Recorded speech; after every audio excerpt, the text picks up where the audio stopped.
Mon cher Franck Ferrand, bonjour. Bonjour Thomas. On va à un 17 mai qui va beaucoup parler à notre ami Laurent Cabrol. Et oui, exactement, le 17 mai 1973, à Mazamet dans le Tarn. Ce jour-là, tous les habitants, 16 610 personnes, s'allongent dans les rues de la ville.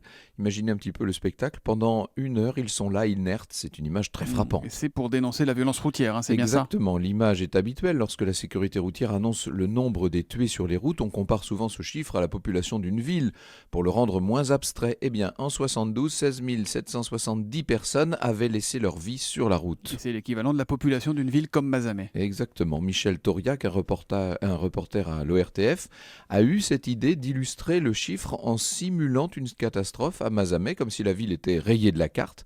À 14h donc, ce 17 mai 73, les sirènes retentissent, c'est le signal, tous les habitants s'allongent, Mazamet est plongé dans un silence terrifiant et seuls rôdent les reporters, photographes et caméramens qui couvrent l'événement. Ça devait être terrifiant. On en parle encore aujourd'hui, c'est la preuve que le message est passé, en tout cas à l'époque. Oui, qui saura jamais combien de vies ce happening a permis de sauver. Ce qui est sûr, c'est que dès l'été 72, des mesures avaient été prises, le port obligatoire de la ceinture à l'avant, les limitations de vitesse, etc.